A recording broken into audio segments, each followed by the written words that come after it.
जय हिंद दोस्तों, आपका स्वागत है हमारे पैरेस YouTube channel learn and study की इस पैरेस वीडियो में। दोस्तों इस वीडियो में बात करने वाले हैं क्लास 10 मैथमेटिक्स का एक्सरसाइज 1.2 का। दोस्तों हमारा क्वेश्चन नंबर 3 है। दोस्तों आज हम लोग इस क्वेश्चन को डिटेल में सॉल्व करने वाले हैं। देखिएगा हमारा प्रश्न क्या है। प्रश्न है हमारा अभाज्य गुणनखंड विधि द्वारा निम्नलिखित पूर्णांकों के मासा यानी एचसीएफ जिसे बोला जाता है, हाइयर कॉमन फैक्टर तथा एलसीएम यानी कि लीस्ट कॉमन मल्टीपल या फिर लोअर कॉमन मल्टीपल ज्ञात कीजिए। हमारा पहला है 12, 15 और 21 का है, 17, 23 और 29 का है, एंड थर्ड हमारा क्या है 8, 9 और 25 का है। देखिएगा इस क्वेश्चन को हम डिटेल में सॉल्व करना स्टार्ट करते हैं। पहले हम पहले पार्ट को स्टार्ट करेंगे सॉल्व करना। हमारा पहला है 12, 15 और 21। यहाँ पर हम पहले लिख लेते हैं 12, 15, 12, 15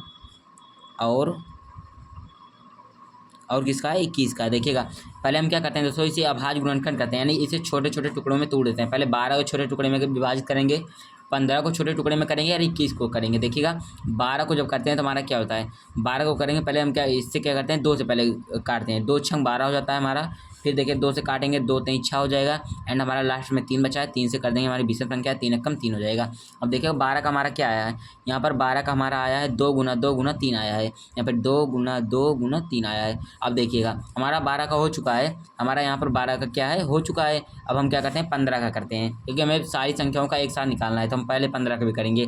इसी प्रकार हम 21 का भी करेंगे।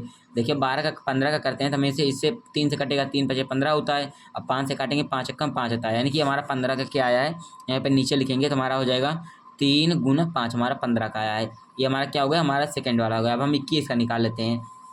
देखिएगा 21 का करेंगे अभाज्य गुणनखंड, तो यहाँ पर हमारा होगा 3 7 21 होता है, 3 7 हो जाएगा यहाँ पर, और 7 कम 7 हो जाएगा। अब यहाँ पर 21 का हमारा क्या है, 21 का हमारा आया है 3 गुना 7 आया है।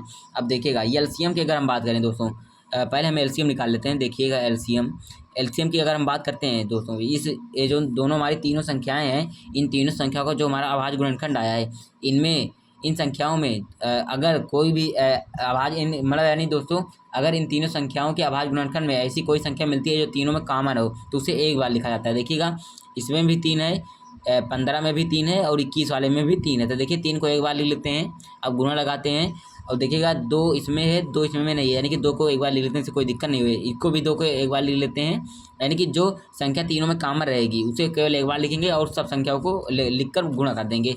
2 गुना 2 हो गया, 5 गुना 7 कर लेंगे, यानी कि 2 गुना 2 हो गया, गुना 7 गुना 5 यानी 35 हम लिख लेते हैं। अब देखिएगा इसको मल्टीप्लाई करते हैं, 3 दूना 6 और 6 दूना 12 हो जाएगा, 12 गुना 35 हो जाएगा, और 35 और इसका मल्टीप्लाई हम करेंगे तो हमारा कितना आ जाएगा 420 आ जाएगा हमारा, यानी कि एलसीएम हमारा कितना आ चुका है 420।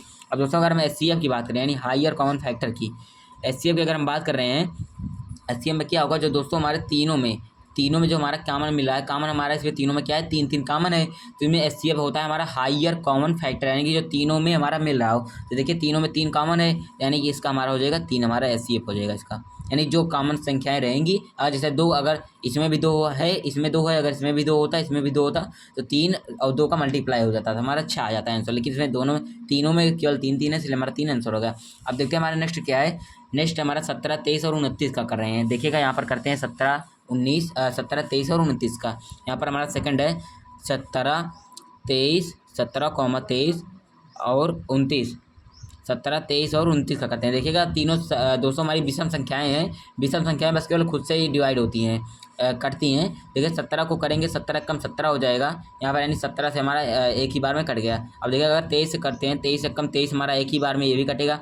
29 का करते हैं तो हमारा क्या होगा, 29 से कम 29 होगा। अब देखिएगा यहाँ पर हम क्या करते हैं, 17 का हमने अभाज्य गुणनखंड किया तो हमारा क्या आया, यहाँ पर क्या आया हमारा 1 गुना 17 आया है कि नहीं। 17 को 1 से मल्टीप्लाई करें, हमारा कोई इफेक्ट नहीं पड़ रहा।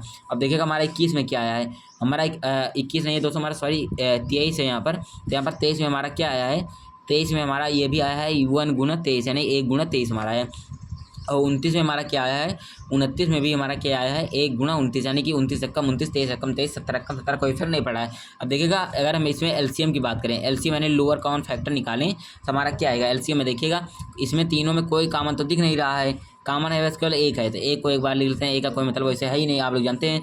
और 17, 23, 29 का आपस में मल्टीप्लाई कर देंगे, 17 गुना 23 गुना 29, 17 गुना 23 गुना 29। जब 17, 23 और 29 है दोस्तों मल्टीप्लाई करते हैं तो हमारा आंसर क्या आता है, हमारा आंसर आता है 11,339 हमारा आंसर आ जाता है, यानी कि एलसीएम हमारा क्या आ चुका है, एलसीएम हमारा आया 11,339 हमारा आंसर। अब दोस्तों अगर हम एचसीएफ की बात करें यानी हाइयर कॉमन फैक्टर, जो तीनों में हमारा कॉमन हो, जो हमारा तीनों में कॉमन हो। देखिए इसमें तो तीनों में कॉमन क्या दिख रहा है, वो 17 तीनों में तो है नहीं, 23 तीनों में नहीं है, 29 भी तीनों में नहीं है, हमारा बस दोस्तों की देखिए केवल एक एक तीनों में हमारा कॉमन है, यानी कि हमारा एचसीएफ क्या हो जाएगा, एक हमारा क्या हो जाएगा, आंसर हो जाएगा।